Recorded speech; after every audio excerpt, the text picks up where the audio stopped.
Thank you, Greg, for meeting with me today. I wanted to talk today about what would a mistake be as a potential home buyer, as far as like what can I not do? Great question. So there's a lot of things that borrowers want to make sure they are either doing or not doing. And let's face it, borrowers are not in the real estate or lending industry. So when it comes time to do a loan, you might be getting advice from friends or family or whatever, but be sure you're speaking to a professional loan officer so you know the do's and don'ts. So a couple of examples. Gift funds.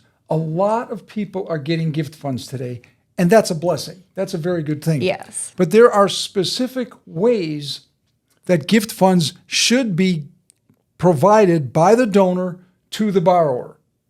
And the first thing I would say is do not provide gift funds before you have a binding contract. So I shouldn't just be wiring stuff back and forth. No. That's number one. Number two is that you never have money being gifted before you speak with your loan officer. Okay. Because again, you want to do it in a specific manner. Typically, the safest, easiest, and less intrusive way is to have money wired from the donor directly to the closing attorney, title agent, and then it'll reduce the amount of documentation that a donor has to provide. Because your donor may not necessarily want to provide all of their financials. Exactly. They're willing to give you this fund, but that's right. We want to keep that number down. Okay. Another thing that people don't realize is their credit report.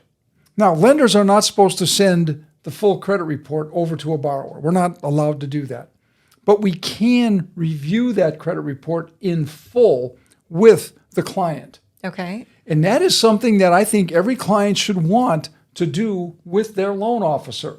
Make sure that as a borrower, you take time with your loan officer. Hopefully your loan officer initiates the call. But if they don't initiate the call, then you make sure you initiate the call and ask them, I want to know what my credit scores were. I want to know what I call the drivers of the credit report. What are those things that show up? Mm-hmm. Why?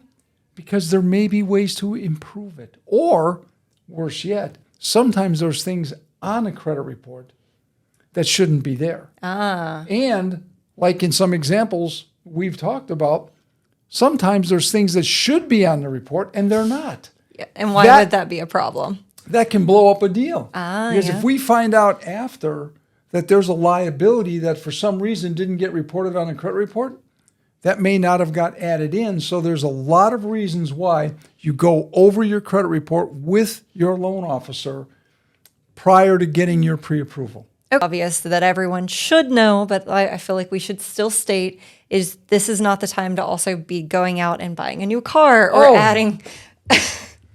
Please don't go out and, if you're buying a house, do not go out and start buying cars.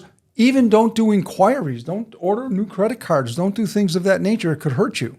Okay. So while you are in the process of buying a house, make sure you have a lender that you trust and do nothing to your credit. Thank you so much for helping us out again today with your great information. Thank you.